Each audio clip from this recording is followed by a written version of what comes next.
Bismillah, Assalamualaikum warahmatullahi wabarakatuh. Alhamdulillah hamdan katsiran thayyiban mubarakan fih kama yuhibbuna ar-ra asyhadu an la ilaha illallah asyhadu anna Muhammadan abduhu wa rasuluh. Amma ba'd. Tadabbur atau tafsir dari Quran surat Al-Ghasyiyah, yang dimana surat ini adalah surat di juz 30 yang berjumlah 26 ayat, diturunkan di kota Mekah dan tidak ada pendapat di kalangan ulama tidak ada perbedaan pendapat di kalangan ulama mengenai tempat diturunkannya surat ini, yakni di kota Mekah. Sebagaimana riwayat dari Imam Ibnu Mardawai dari sahabat Ibn Abbas bahwasanya surat ini diturunkan di kota Mekah. Kemudian juga dari Imam Ibnu Mardawai juga dari sahabat Ibnu Zubair pun demikian, bahwasanya tempat ini diturunkan di kota Mekah. Kemudian surat ini adalah surat yang ke-88. Nah, dalam tafsir Al-Misbah disebutkan bahwasanya surat ini juga disebut sebagai surat Hal Ataka Haditsul Ghasyiyah, karena awal surat ini berbunyi Hal Ataka Haditsul Ghasyiyah. Nah, orang Arab biasa menyingkatnya dengan surat Hal Ataka. Nah, kemudian kita masuk kepada ayat yang pertama. Bismillahirrahmanirrahim. Hal ataka haditsul ghasyiyah. Apakah sudah datang kepadamu berita tentang hari kiamat?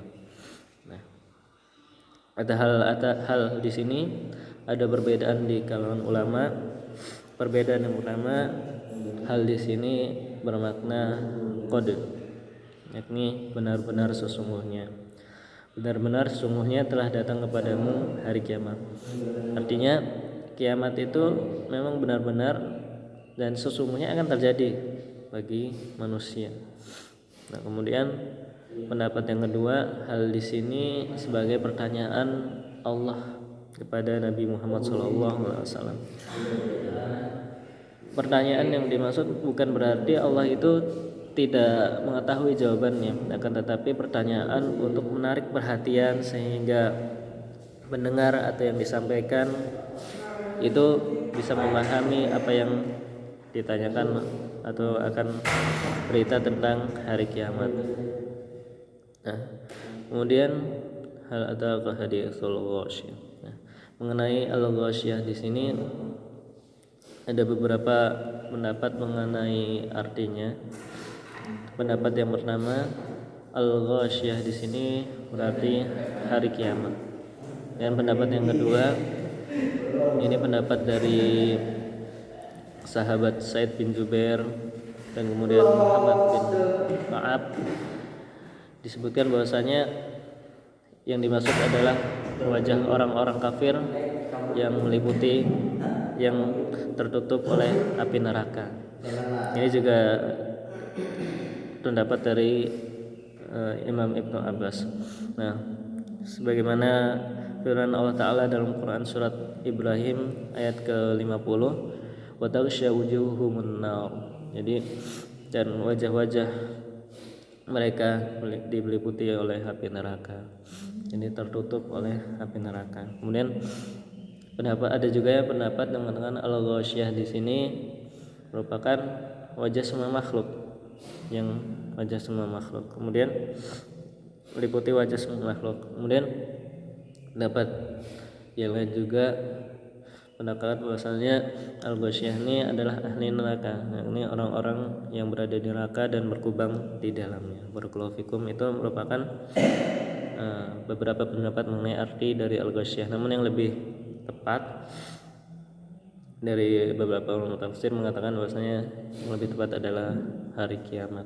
Kemudian lanjut ke ayat selanjutnya, yakni wujuhu yauma idzin khasya'ah. Jadi pada hari itu banyak wajah yang tertunduk terhina. Jadi wujuh di sini merupakan pemiliknya. Ini ada perbedaan pendapat. Maksud wujuh di sini adalah yang pertama orang-orang kafir yang dimana dia itu sombong dan tidak mau taat kepada Allah Subhanahu wa taala. Dan yang pendapat kedua, dia adalah orang-orang Nasrani, terkhususkan hanya untuk orang Nasrani. Barakallahu fikum. Nah, kemudian lanjut pada ayat selanjutnya, amilatun nasibah. Nah, amilatun nasibah yakni mereka bekerja keras lagi kepayahan. Jadi maksud bekerja keras di sini adalah ketika di dunia dia bekerja keras, dia sibukkan dirinya untuk dunia sehingga lupa akan akhirat, tidak mau taat kepada Allah Subhanahu wa taala. Akhirnya nanti Allah buat dia bekerja keras di akhirat dan akan membuat dia kepayahan. Nah, mengenai bekerja keras dan kepayahan ada perbedaan pendapat di kalangan ulama juga, bahwasanya nanti ada yang mengatakan dia itu seperti orang yang membawa rantai dan kemudian dibelenggu. Nah, kemudian ada yang mengatakan bahwasanya ia akan berjalan seperti orang yang sangat keletihan, dan ada yang mengatakan bahwasanya ia berjalan di gunung yang terbuat dari besi, yang dimana gunung itu sangat panas sekali. Coba bayangkan jika gunung yang tidak terbuat dari besi, namun dia itu sangat banyak sekali mengandung api. Lalu bagaimana jika gunung tersebut terbuat dari besi? Tentu akan sangat panas sekali. Nah, maka manusia di situ akan sangat kepayahan. Nah, kemudian yang keempat, tasla naron hamiyah, yakni mereka memasuki api yang sangat panas. Ini api neraka jahanam, ini yang sangat panas. Kemudian tusqa min ainin aniyah, diberi minum dari sumber mata air. Ya, mereka tuh nanti akan diberi minum dari sumbernya. Ini kalau kita pernah ke gunung itu kan ada air panas. Nah, itu lumayan tuh, hangat gitu. Tapi kalau kita ke sumbernya, wah, itu luar biasa, sangat panas sekali. Nah, itu baru di dunia. Bagaimana nanti ketika di akhirat? Tentunya ketika kita diberi minum dari sumbernya itu, maka akan merasakan panasnya dari minuman tersebut. Kemudian laisa lahum ta'amun illa min dhari', tidak diberi makanan mereka melainkan pohon yang berduri. Yang ini merupakan suatu azab bagi orang-orang kafir, orang-orang yang tidak taat kepada Allah Subhanahu wa taala, yakni mereka akan diberi makan makanan yang berduri. Makanan yang berduri di sini ada perbedaan pendapat di kalangan ulama, yakni sibrik, atau ada yang mengatakan juga ini adalah zakum. Nah, barakallahu fikum. Nah, tentunya makanan berduri di sini merupakan makanan yang dia itu menempel di tanah dan sungguh sangat menjijikan. Nah, kemudian la yusminu wa la yu'ni min ju', yang tidak mengemukkan dan tidak menghilangkan lapar. Makanan dan minuman yang ada di surga itu tidak akan mencapai tujuan dari makan dan minum, yakni tujuan makan biar tidak lapar, atau tujuan minum agar tidak haus, dan tujuan makan kan mengenyangkan juga. Nah, di sana tidak ada tujuan dari makan dan minum. Mereka hanya sia-sia saja makan dan minum, tidak mengemukkan, tidak menyenangkan bagi hati mereka dan lain sebagainya. Nah, kemudian kita lanjut pada ayat ke-8, wujuhu yawma idzin na'imah. Nah, ini merupakan muqabalah dari ayat kedua. Ini wujuhu yawma idzin khashi'ah. Ini pada hari itu banyak pula wajah yang berseri-seri. Jadi dia ada yang tidak taat kepada Allah, kemudian Allah berikan azab dan siksa. Kemudian ini ada yang dia itu diberikan kenikmatan oleh Allah Subhanahu wa taala sehingga wajahnya itu berseri-seri. Lisa'iha radiyah. yakni mereka senang dengan usaha mereka sendiri, yakni ketika di dunia ia taat kepada Allah Subhanahu wa taala dan menyibukkan diri dengan amal soleh. Kemudian mereka berada dalam surga yang tinggi, fi jannatin 'aliyah la tasma'u fiha laghiyah fiha 'ainun jariyah. Kemudian ia minum dari mata air yang mengalir. Kemudian fiha sururun marfu'ah wa akwabun mawdu'ah wa namariqu masfufah wa zarabiyyun mabthusah afala yanzuru ilal ibli kaifa khuliqat wa ilas samaa'i kaifa rufi'at, ya, wa ilal jibali kaifa nusibat wa ilal ardi kaifa sutihat wa dzakir innama anta mudzakir lasta 'alaihim musaytir illa man tawalla wa kafar fayu'adzibuhu Allahu al-'adzabal akbar inna ilaina iyabahum thumma inna 'alaina hisabahum. Nah, di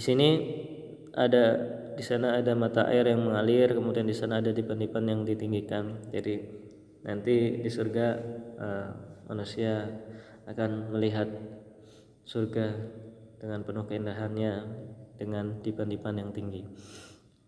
Kemudian dan gelas-gelas yang tersedia di dekatnya dan bantal-bantal sandaran yang tersusun dan permadani yang terhampar, maka tidaklah mereka memperhatikan unta bagaimana diciptakan. Ya, di sini Allah memberikan arahan kepada orang Badui untuk mengajak berpikir mereka, yakni unta itu bisa mampu menanggung beban yang berat, namun dia nurut dan tunduk terhadap orang yang lemah, yang manusia yang mungkin tidak akan mampu menanggung beban seperti yang bisa ditanggung oleh unta. Nah, bahkan unta pun ketika dia mampu menanggung tersebut dan tunduk kepada orang yang lemah, dan dia pun mau memberikan susunya, yang dagingnya itu pun bisa dimakan oleh manusia yang lemah. Ini menandakan bahwasanya manusia itu seperti unta, dia harus tunduk dan patuh kepada Tuhannya, yakni Allah Subhanahu wa taala. Kemudian langit bagaimana ditinggikan, bagaimana Allah itu meninggikan langit. Kemudian gunung-gunung bagaimana ditegakkan, ya, sehingga tidak guncang. Kemudian maka berilah peringatan, karena sesungguhnya engkau Muhammad hanyalah pemberi peringatan. Ya. Di sini meskipun dakwah adalah kewajiban, namun bukan menjadi sebuah paksaan untuk seseorang mengikuti ajaran dari Allah Subhanahu wa taala. Kemudian kau bukanlah orang yang berkuasa atas mereka kecuali jika ada orang-orang yang berpaling dan kafir. Kecuali jika ada orang yang berpaling kafir, maka Allah akan mengazabnya dengan azab yang besar. Sungguh kepada kamilah mereka kembali, kemudian sesungguhnya kewajiban kamilah membuat perhitungan atas mereka. Barakallahu fikum. Nah, jadi surat Al-Ghasyiyah ini merupakan surat yang mengajarkan kepada kita ada orang yang diazab karena dia tidak mau taat kepada Allah, dan ada orang yang bergembira, bersenang-senang di dalam surga karena selama di dunia ia bersusah payah, berlatih-latih mengerjakan amal soleh dan taat kepada Allah Subhanahu wa taala. Ya, mungkin itu tafsir dari Quran surat Al-Ghasyiyah. Semoga bermanfaat. Wassalamualaikum warahmatullahi wabarakatuh. Sebelumnya ini saya mengambil referensi dari berbagai kitab tafsir, yakni tafsir At-Tabari, tafsir Al-Munir, tafsir An-Nur, tafsir Al-Misbah, tafsir Ibnu Abbas, tafsir Ibnu Mas'ud, tafsir Al-Azhar, tafsir Muhammad Yunus, tafsir Sunnah Ibnu Katsir, barakallahu fikum, dan tafsir Muyassar. Dan mungkin itu dari referensi yang saya baca. Assalamualaikum warahmatullahi wabarakatuh.